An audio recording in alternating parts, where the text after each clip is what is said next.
বিবি বলল, স্বামী গো, এই বাচ্চা দুটোকে আমি তোমার হাতে উঠে দিতে পারবো না। কেননা আজকে যদি তোমার হাতে উঠে দিয়ে আমি কিয়ামতের দিন জবাব দিতে পারবো না।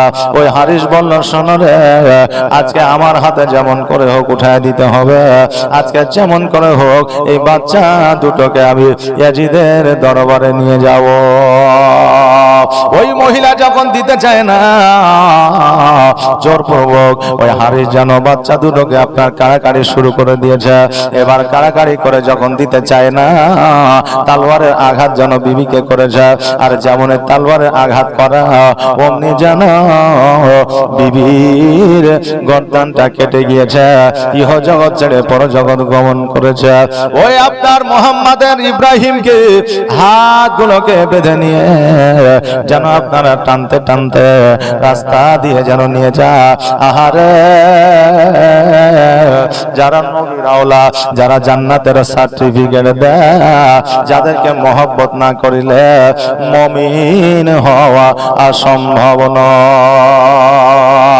আজকে তাদেরকে কেমন করে দুঃখ দিয়ে, কষ্ট দিয়ে, ব্যথা বেদনা দিয়ে তারা কেমন করে মুসলমান হয়। বাবাজি ভাইরা, আজকে ইয়াজিদরা মুসলমান নিজেকে দাবি করেছিল, কিন্তু তারা তো মুসলমান ছিল না। তারা নামে মুসলমান ছিল, কামে ছিল না। ওই হারে দুইটা বাচ্চাকে সঙ্গে করে টানতে টানতে যখন নিয়ে যায়, মনে মনে ভাবলো, হায় রে, আজকে এই দুইটা বাচ্চাকে ইয়াজিদের সম্মুখে না নিয়ে গিয়া যদি এই দুইটা বাচ্চার মাথাকে যদি নিয়ে যাওয়া হয়, হয়তো ইয়াজিদ আরো বেশি খুশি হয়ে যাবে। ইয়াজিদকে খুশি করার জন্য ওই বাচ্চা দুটোকে আপনার নদীর ধারে দাঁড় করিয়ে দিয়েছে।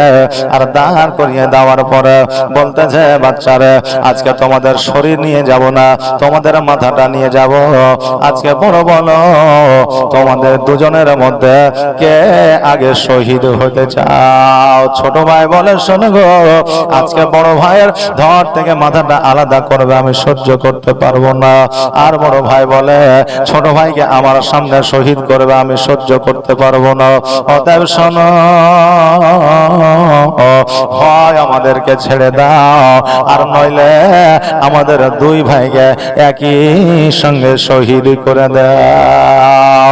তবে শোনো, একটা খবর তুমি মদিনায় একটু দয়া করে পৌঁছে দিও, আমার হোসাইন চাচা যেন কুফাতে না আসে। হারিস বলল, শোনো, আজকে কে কোথায় আসবে আর না আসবে সেটা জানি না, তবে আমার উপহারের প্রয়োজন দরকার। এই জন্য তোমাদের মাথাটা ইয়াজিদের দরবারে নিয়ে যাব। তোমরা রেডি হয়ে যাও, তৈরি হয়ে যাও। দুই ভাই যেন আপনার চোখটা বন্ধ করে আপনারা দাঁড়িয়ে আছে। এমত অবস্থা, ওই আপনার ধারালো তালোয়ার খানা হারিস যেন দুই ভাইয়ের গর্দানে যেন আপনার মেরে দিল। আর যেমনই মেরে দেওয়া সঙ্গে সঙ্গে দুই ভাইয়ের গলা খানা কেটে মাথা দুটো যেন জমিনের মধ্যে পড়ে গেল। দুই ভাই পুরো শরীরটা রক্তাক্ত হইয়া মরুভূমির উপরে পড়ে গেল। আর পড়ে যাওয়ার পরে এক ভাই অপর ভাইকে যেন আপনার জড়াইয়া ধরলো। জড়াইয়া ধরেছে এমনই ভাবে, এত চেষ্টা করলো তাদেরকে ছুটানো, কিন্তু ছুটলো না। এবার ওই দুই ভাইকে চালিয়ে যেন নদীর মধ্যে ফেলে দেওয়া হলো। একবার পড়েন, ইন্না লিল্লাহি ওয়া ইন্না ইলাইহি রাজিউন। আহারে, আজকে ইসলাম ধর্মটা আমরা পেয়েছি। আজকে এই ধর্মটা পাওয়ার পরে আজকে আমরা মসজিদে যাই না, নামাজ পড়ি না। আজকে আমরা কোন রকম ভাবে আল্লাহর ইবাদত উপাসনার প্রতি আগ্রহী নয়। আজকে এই ইসলাম ধর্মটাও তো সহজে আসে না। আজকে আমরা নামাজ রোজা অতি সহজে পাই নাই রে বাবা। এবার ওই দুই ভাই, এক ভাই অপর ভাইকে জড়ায়া ধরে পানিতে যেন স্রোতে ভেসে যায়। আর এক ভাই অপর ভাইকে বলে, ভাই রে, আজকে আমাদের আর কেউ পাকড়াও করবে না, আজকে আমাদের আর দৌড়াদৌড়ি করতে হবে না। আজকে খবরটা হোসাইন চাচার কাছে পৌঁছে দিতে হবে না, আমাদের খবরটা আমাদের চাচার কাছে পৌঁছায়া যাবে। ভাই রে, আমরা কুফায় আসিয়া আমরা কত চেষ্টা করেছি আব্বার সঙ্গে দেখা করব, সাক্ষাৎ করব, আব্বার সঙ্গে মোলাকাত করব, কিন্তু জগতের মানুষ মোলাকাত করতে দেয় না। জগতের মানুষ আব্বার মায়া মহব্বত মমতা থেকে দূরে রেখেছে। ওগো ভাই, আজকে বাধা দেওয়ার মতো আর কেউ না। মরতে হবে একদিন, তোমায় ভুলে যেও না। মরতে হবে একদিন, তোমায় ভুলে যেও না। হবে মাটির বিছানা গো তোমার আসল ঠিকানা। এ বাড়ি গাড়ি টাকা করে কিছুই যাবে না। হবে এ মাটির বিছানা গো তোমার আসল ঠিকানা। আজরাইল ফারিস্তা যেদিন হাজির হবে এসে, আর চল চাতুরে যতই কর জানবে রবে শেষে। আর চলবে না সেই দিন তোমার, চলবে না সেই দিন তোমার কোনো বাহানা গো, তুমি ভুলে যেও না।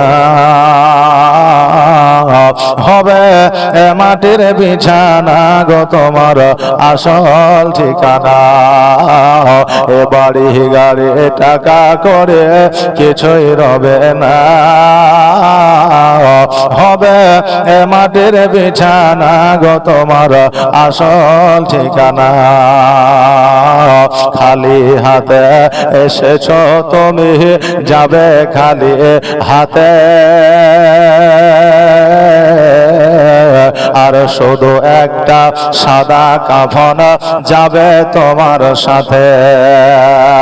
আর আমল ছাড়া তোমার সাথে, আমল ছাড়া তোমার সাথে কিছুই যাবে না গো, তুমি ভুলে যেও না।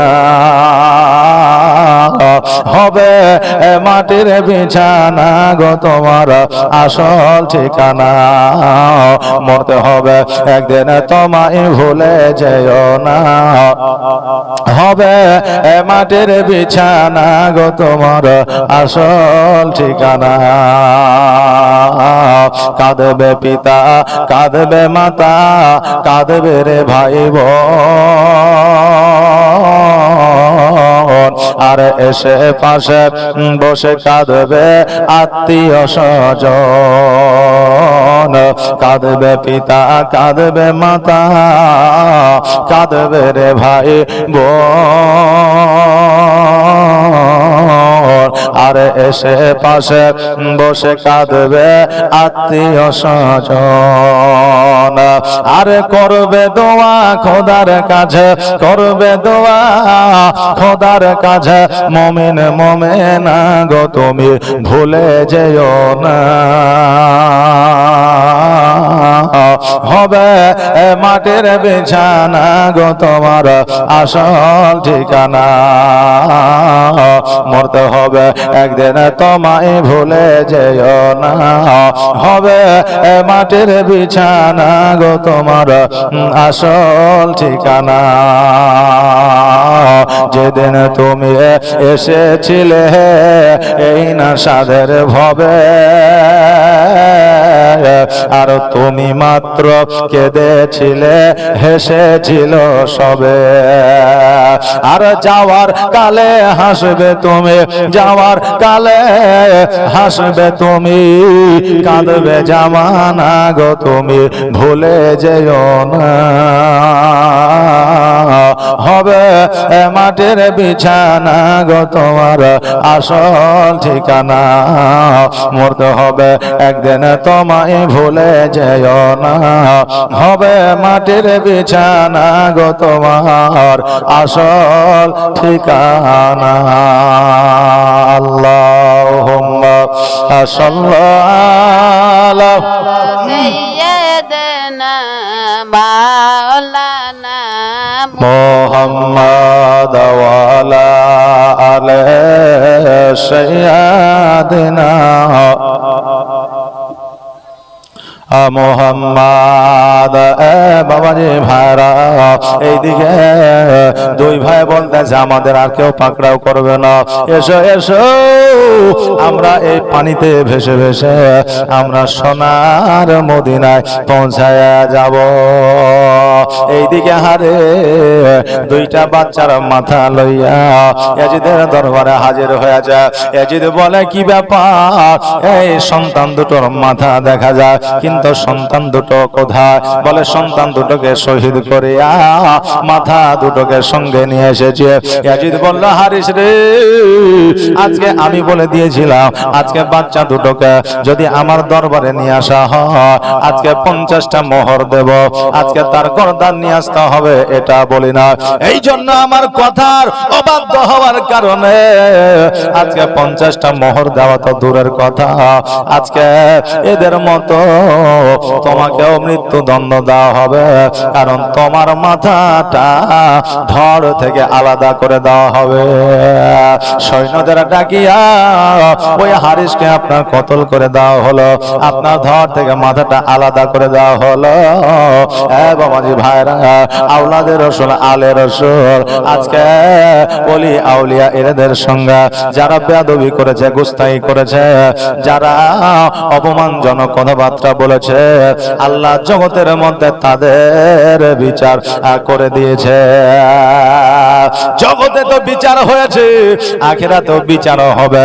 এই জন্য বলি বাবা, জীবনে কোনোদিন কোন আলিম ওলামা, জীবনে কোনোদিন ওলি আউলিয়া, জীবনে কোনোদিন পীর ও পয়গম্বরদের আপনার ব্যাপারে কথাবার্তা আপনার বলবেন না, মনমানসিকতা অন্যরকম করবেন না, তাদেরকে কখনো দুঃখ ব্যথা বেদনা দিয়ে কথা বলবেন না, কারণ আল্লাহ তাবারাক তাআলা আপনার কোন রকম ভাবে সহ্য করবে না। যেই দিনই হোক আপনার এর বিচার একদিন করবে রে বাবা। বেরাদার মিল্লাত ইসলামিয়া এবার ইয়াজিদ চিন্তা করলো সব শেষ করে দিয়েছে, কিন্তু এবার হোসাইন আসলে হয়, কারণ হোসাইন এ যতক্ষণ পর্যন্ত থাকবে, কারণ এ হলো শেরে খোদা আলী মুর্তজা, এর হলো ছোট্ট সন্তান যার নাম হলো হোসাইন। আজকে হোসাইন যতক্ষণ পর্যন্ত বেঁচে থাকবে হয়তো সে বদলা নেবে, সে যতক্ষণ আছে ততক্ষণ পর্যন্ত আমি ইবনে জিয়াদ আমার শান্তি না। বাবাজি ভাইরা, এইদিকে ইমাম হোসেন রাদিয়াল্লাহু তাআলা আনহু চিঠি আপনার পেয়েছে, পত্র পেয়েছে, রেডি হয়েছে, কাফেলার সঙ্গে নিয়েছে, বিবি সন্তানদের নিয়েছে, নামার পরে এবার কুফার দিকে যেন রওনা হয়ে গেছে। কুফার দিকে যখন রওনা হয়েছে, আপনার আকাশ যেন আপনারা ঝিমঝিম করছে, আকাশের অন্ধকার যেন বেশি আপনার গাঢ় হয়ে নেমে এসেছে। হোসেন বলে আল্লাহ, আজকে জগতের অবস্থা কেন এইরকম, আজকে জগতের অবস্থা কেন অন্ধকার। হোসেন চিন্তা করে অন্ধকার যখন হয়ে গেছে, এই জায়গাতে তাম্বুটা গেড়ে দিয়ে এই জায়গা সকলকে নিয়ে আরাম করে আগামী কালকে সকালবেলা আবার কুফার দিকে রওনা হয়ে যাব। এবার বাবা যখন ওই জায়গায় আপনার তাম্বু গাড়বে, মরুভূমিতে যখন আপনার যেন কিছু আপনার ওই তাম্বুর যখন আপনার খিল গাড়তে আছে, দেখছে যেন ওই মরুভূমি থেকে রক্তের ফোয়ারা আসতেছে। জোরে বলেন সুবহানাল্লাহ।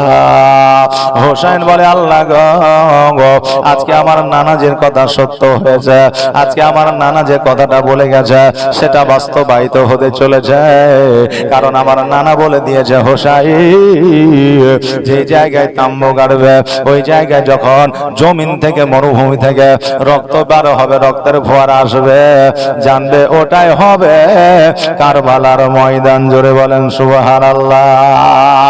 ওগো আল্লাহ, আমার মা যে জায়গাটা ঝাড়ু লাগিয়েছে, আজকে আমার নানা যেই জায়গাটা এসে দর্শন করে গেছে, আমার নানা যে জায়গাটা সম্পর্কে আলামত দিয়েছে, আল্লাহ আজকে আমি সেই জায়গা পৌঁছায় গেছি। হোসেন বলে বিবি রে, আমার কাফেলার দলের লোকেরা আজকে আর কোথাও যাইতে হবে না, কুফায় যাইতে হবে না, আজকে কোথাও যাইতে হবে না, আজকে এই জায়গাটায় হবে কারবালার ময়দান। এই জায়গাটায় হবে কারবালার ময়দান। এবার বাবা কিছুক্ষণ পরে এশার নামাজ পড়বে। হোসেন রাদিয়াল্লাহু তাআলা আনহু বাবা রেডি হয়েছে। এমত অবস্থায় ইবনে জিয়াদের লোক, ইয়াজিদের লোক এসে হাজির হয়েছে। হওয়ার পরে হোসেনকে বলতেছে, হোসেন আজকে তোমার জন্য একটা ভালো খবর নিয়ে এসেছি। বলে ভালো খবর কি? বলে ভালো খবরটা হলো এই, ইয়াজিদ তোমাকে শহীদ করবে। ইয়াজিদ তোমাকে চক্রান্ত করে ডেকেছে, অতএব আজকে তোমার ভালোর জন্য বলছে তুমি পুনরায় মদিনায় ফিরে যাও। হোসেন বলে শোনো রে, আজকে আমার ভাই হাসান শহীদ হয়েছে, আজকে আমার ভাই ইমাম মুসলিম শহীদ হয়েছে, তার ছোট্ট ছোট্ট বাচ্চা ইব্রাহিম আর মোহাম্মদ শহীদ হয়ে গেছে। আমি হোসেন জানতে পেরেছি, বুঝতে পেরেছি, তবু আমি কুফার দিকে রওনা হয়েছি। আমি ফিরে যাওয়ার জন্য নয়, ওই ইয়াজিদের সঙ্গে যুদ্ধ ঘোষণার জন্য। জোরে বলেন সুবহানাল্লাহ। যুদ্ধ ঘোষণার জন্য আমি হোসেন আমি এসেছি, তবে পালিয়ে যাওয়ার জন্য নয়, ফিরে যাওয়ার জন্য নয়। আমি হলাম নবীর বংশ, আমি হলাম নবী বংশের ভূত, অতএব আমি পালিয়ে যাওয়ার মতো আমি হোসেন, আমি নবীজির নাতি নয়, অতএব আমি পালিয়ে যাব না। তোমরা যাই বলো না কেন। এবার বাবাজি ভাইরা, ইমাম হোসেন রাদিয়াল্লাহু তাআলা আনহু বাবারে নামাজ পড়লে, আর নামাজ পড়ালে যারা ইয়াজিদের দলের লোক ছিল তারা ইমাম হোসেনের পেছনে নামাজ আদায় করলো। নামাজ হোসেনের পেছনে আপনার আদায় করলো ঠিকই, কিন্তু হোসেনের প্রতি যে মহব্বত, সে মহব্বত বাবা রাখিল না। নামাজ যার পেছনে পড়বেন তার আপনার তাকে মহব্বত করতে হবে, না হবে না? তাকে মহব্বত করতে হবে। এমন লোক আছে বাবা, দেখবেন ইমামের পেছনে নামাজ পড়লো, একটা দায়িত্ব বেহাজাল ইমাম, নামাজ পড়ার পরে বাইরে এসে বলে ইমাম সাহেব সূরাটা ঠিক ছিল না। ইমাম বাড়িতে গিয়েছে শুক্রবারে, বাড়ি থেকে এসেছে সোমবারে, ইমাম সাহেবের বেতন বাড়া যাবে না। ইমামের নামে গীবত শুরু করে দিলে, কথা বললেন না? আচ্ছা বলেন, ওর নামাজ হবে? যাকে তুমি বাদশা মেনে নিলা, যার উপর বিশ্বাস করে তুমি দায়িত্ব দিয়ে নামাজ আদায় করলা, আজকে তার বিপক্ষে তুমি মুনাফিকিন কাজ করো, কথাবার্তা বলো, তার প্রতি তুমি লানত লাগাও, তোমার কেমন করে নামাজ হইতে পারে? বিরাদার, ইমাম সাহেবের যে সমস্ত মসজিদে বেতনের সংখ্যা আপনি শুনলে আপনার মাথা খারাপ হয়ে যাবে, কথা বললেন না? কারণ হলো যে আমার এক বন্ধু এক মসজিদে প্রায় 10 বছর থেকে আছে। কয় বছর বললাম? 10 বছর। তো বেতন কোনোদিনই বাড়ায়নি। তো এবার রোজার মাসে ও আমাকে বললো যে এক কাজ করো ভাই, মানে মসজিদটাতে আমি ওকে লাগিয়েছিলাম, মানে ওর খোঁজ আমি দিয়েছিলাম, আমি লাগিয়েছিলাম। তো আমাকে বললো ভাই বেতনটা 1 টাকাও বাড়ায়নি, তো এক কাজ করো, তুমি একবার বলে দাও না আলবেদা খুতবাতে, বক্তব্যের মাধ্যমে, তাহলে যদি আমার কিছু বেতন বাড়িয়ে দেয়। 10 বছর হয়ে গেল, তো ঠিকই আছে, বেতন বাড়ানোর দরকারও আছে বেরাদার। তো ও বেতন পাই কত? এমনি মসজিদ থেকে পাই 4000, আর এখন ভাতা মনে হয় দিচ্ছে 2500 নাকি, জানি না আমি অবশ্য কত দেয়, তবে আনুমানিক 3000 ভাতা দেয়, 3000, তাহলে টোটাল হলো 7000। তাহলে 7000-এ একটা মাস একটা পরিবার চলতে পারে না, খুব কষ্টকর হয়ে যাবে, তাই না? 7000-এ খুব কষ্টকর হবে। তা আমি বক্তব্যের মাধ্যমে বললাম যে ভাই 10 বছর থেকে আছে একজন ইমাম সাহেব, তো এক কাজ করি, কিছু বেতন বাড়িয়ে দিয়ে। আমি বলি নাই ক টাকা বাড়াইতে হবে, বলে কিছু বাড়িয়ে দেয়। কমিটির লোকেরা বললো যে ঠিক আছে, আমরা আলোচনা করে দেখে আমরা কিছু বেতন বাড়িয়ে দেবো। ঠিক আছে, এইভাবে চলে আমি আর কিছু বললাম না। ঈদের দিন বিকেল বেলায় কথায় কথায় ওকে বলছি যে হ্যাঁ রে, তোর বেতন বাড়িয়েছে? বলছে হ্যাঁ বাড়াইছে বেতন। তা মাশাআল্লাহ, আলহামদুলিল্লাহ, ভালো, বেতন বাড়ালে ভালো। মানে মসজিদের কমিটি ইমামের বেতন বাড়াইতে চায় না, 100 টাকা বাড়াইলেই মাথা খারাপ হয়ে যায়, কথা বুঝলেন না? অনেক সব জায়গায়, অনেক জায়গাতেই আছে। তো এবার আমার জানার বিষয় হলো যে যদি তোর বেতন বাড়াইছে তাহলে এক কাজ কর, আমাকে একটু কফি খাওয়া। তো বলছে কফি আর কি খাওয়াবো ভাই, বেতন যা বাড়িয়েছে তা শুনে তোর দিমাগ খারাপ হয়ে যাবে। কত? তো বলছে 4000 ছিল, 4010 টাকা করেছে। কথা বুঝলেন না? মানে 4000 বেতন ছিল, 10 টাকা বেতন বাড়াইছে, তো বলছে তাও খুব কষ্ট করে। বেরাদার, তা আমাদের এই হচ্ছে পরিস্থিতি, এই হচ্ছে আমাদের অবস্থা। বেরাদার মিল্লাত ইসলামিয়া, যার পিছনে নামাজ পড়বে, যার পিছনে নামাজ আদায় করবে, বেতন দিতে পারে না, না পারে না, আপনার যতটা সামর্থ্য আছে ততটা দিবে। ইমাম সাহেবকে বলবেন হুজুর আমরা এতটাই দিতে পারবো, তার বেশি হয়তো আমাদের দ্বারা সম্ভব নয়, কিন্তু ইমামের ব্যাপারে কোনো খারাপ মন্তব্য করবেন না। যতদিন নামাজ পড়বেন বরবাদ হয়ে যাবে। আজকে আমি জীবনী বক্তা বলছি, বড় বড় মুফতিকে জেনে নিলেন, কথা বুঝলেন না? হ্যাঁ বেরাদার, যেটা বলতেছিলাম, ইমাম হোসাইনের পেছনে তারা নামাজ পড়লো, ইয়াজিদের লোক, কিন্তু তাদের নামাজ আল্লাহর দরবারে কবুল হইল না।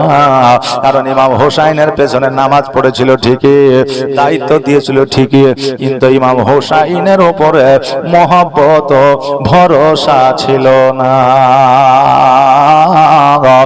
বাবাজি ভাইরা, আমার মায়েরা, এবার ইয়াজিদের লোকেরা যখন চলে গেল, এবার সকালবেলা ইমাম হোসাইন রাদিয়াল্লাহু তাআলা আনহু উনি চিন্তা করে, আল্লাহ গো, আমি জানি না আমার নানা রওজায় আর কোনোদিন দেখা হবে কিনা, আমার নানার সঙ্গে কথাবার্তা আর হবে কি হবে না, তবে নানার সাথে একবার শেষবারের মতো কথা বলে নি। ও গো দয়া নানা জান, ও গো সরওয়ারে মদিনা,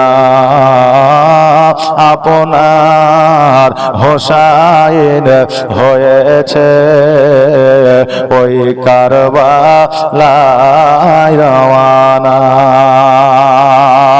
আখেরি সালাম নাও নানা, ওই ছেড়ে যা সোনার মদিনা, ওই ছেড়ে যা সোনার মদিনা, প্রাণ ভরে দেখে নাও নানা, প্রাণ ভরে দেখে নাও নানা, দেখা যে আর হবে না। ও গো দয়ার নানা যা, ও গো সরওয়ারে মদিনা, ওই ভাইজান ইমাম হাসান ছিল আমার জানের জান, ছিল আমার জানের জান, ওই ভাইজান ইমাম হাসান ছিল আমার জানের জান, ছিল আমার জানের জান, সে যে চলে গিয়েছে, সে যে চলে গিয়েছে, একা আর ভালো লাগে না। ও গো দয়ার নানা জান, ও গো সরওয়ারে মদিনা, ওই দিন ইসলামের খাতিরে, ওই কোরআন বাঁচাবার তরে, ওই কোরআন বাঁচাবার তরে, ওই দিন ইসলামের খাতিরে, ওই কোরআন বাঁচাবার তরে, ওই কোরআন বাঁচাবার তরে, খোদার রাহে কাটাবো, খোদার রাহে কাটাবো আমার এই গলা খানা। ও গো দয়ার নানা জান, ও গো সরওয়ারে মদিনা।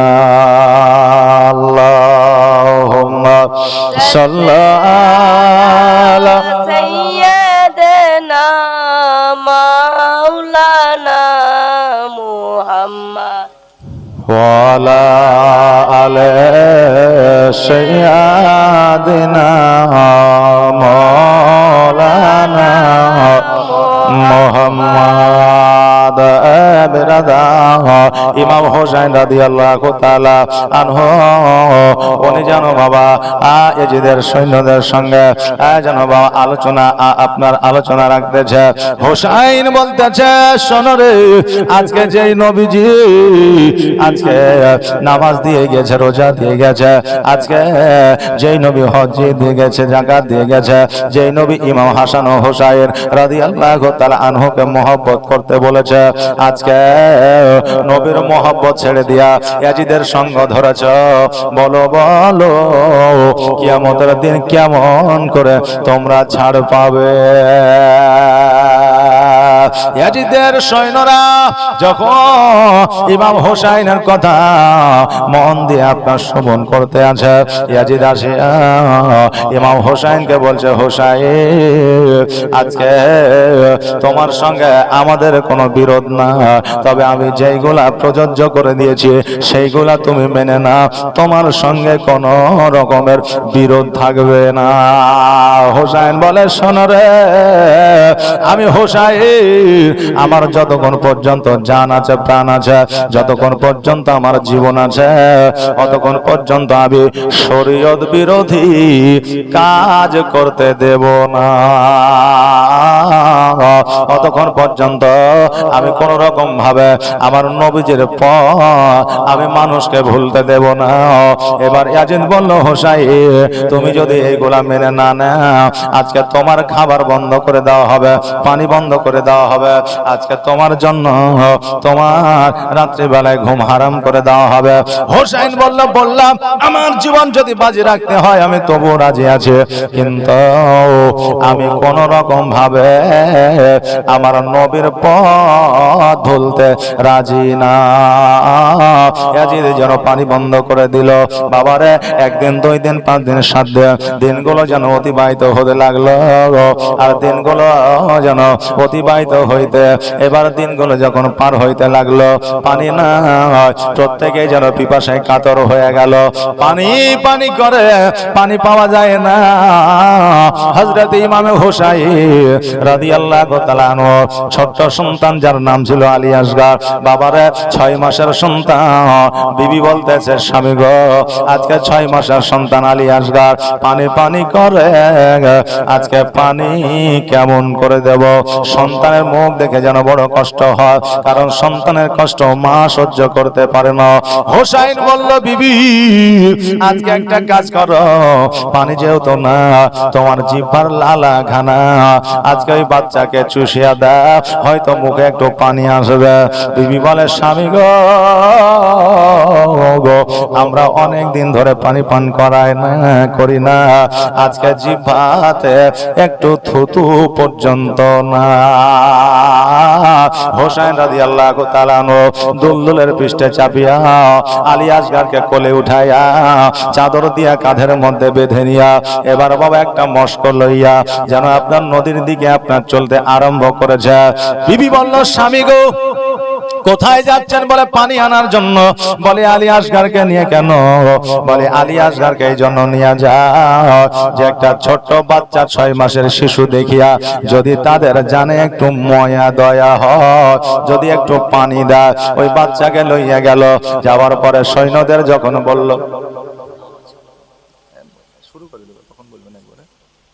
এবার বলল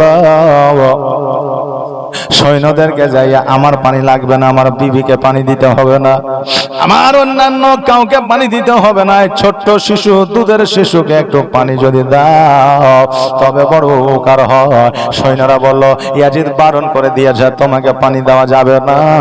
হোসাইন এবার বাবা ওই সৈন্যদের বলল, পানি যদি না দাও আমি হোসাইন জোর করে নিতে পারবো, কারণ পানি আমি যদি ডাকি চলে আসবে, আর পানি আমার কথা শুনবে। জোর করে আপনার উটের ঘোড়ার লাগামখানা টান দিয়া এবার বাবা পানির মধ্যে নেমে গেছে, মস্কার মধ্যে পানি ঢুকায় নিয়েছে। দুলদুলকে বলে, দুলদুল রে পানি যত খুশি পান করালে। দুলদুল বলে, হুজুর আজকে আওলাদের রসুল পানি পান করে না, আজকে আমার হোসাইন পানি পান করে না, আমি দুলদুল কেমন করে পানি পান করতে পারি?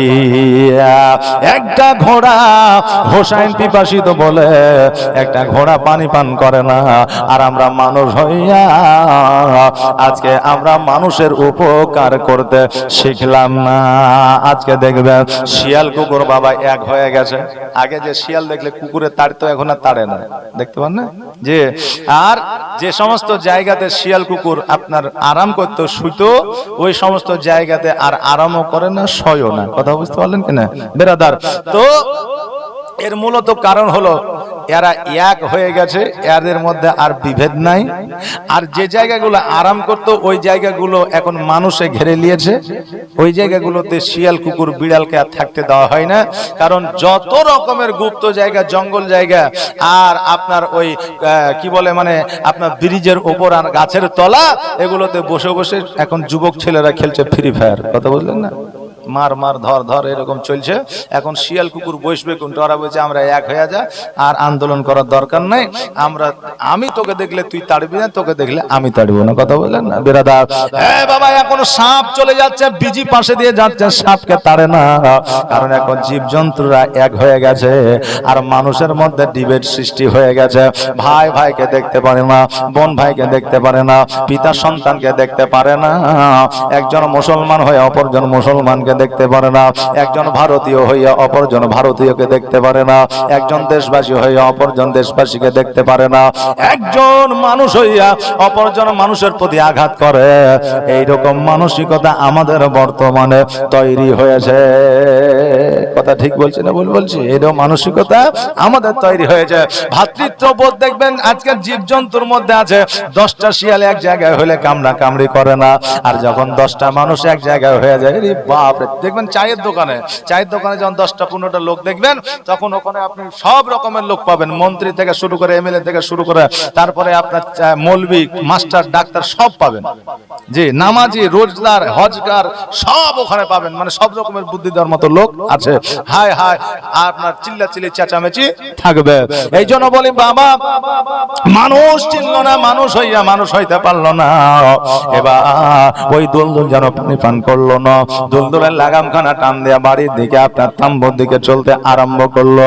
ইতিমধ্যে ইয়াজিদ বলল, শোনো রে, এই তীরখানা আজকে ওই ইমাম হোসেনকে মারতে হবে না, ওই 6 মাসের শিশু সন্তান আলী আসগারের কলিজা চেপে মেরে দাও। ওই সৈন্য বলল, আলী আসগার তো দোষ করে না, আজকে ইমাম হোসেনের সঙ্গে দুশ্মন, ইমাম হোসেনকে মারো। বাচ্চাটিকে কেন মারছো? বলে ইমাম হোসেনকে মারলে যতটা কষ্ট পাবে না, তার সন্তানকে মারলে তার চাইতে 1000 গুণ বেশি কষ্ট পাবে। এই জন্য বাচ্চাটাকে মারো। তীরখানা যেন আলী আসগারের বুকের মধ্যে ছুড়ে দেওয়া হলো, আর গিয়ে আপনার কলিজার মধ্যে গেঁথে গেল। আলী আসগার ইহজগৎ ছেড়ে পরজগৎ গমন করলো। একবার পড়েন, ইন্না লিল্লাহি ওয়া ইন্না ইলাইহি রাজিউন। হোসেন বলে, বিবি রে, আজকে তোমার সন্তান আর পানি পান করবে না, তোমার সন্তান পানি চেয়ে বিরক্ত করবে না, আজকে তোমাকে মা বলে ডাকবে না, আমাকে আব্বু বলে ডাকবে না, কেন না আমার সন্তান দুনিয়ার পানি পান করবে না, হাউজে কাউসারের পানি পান করবে।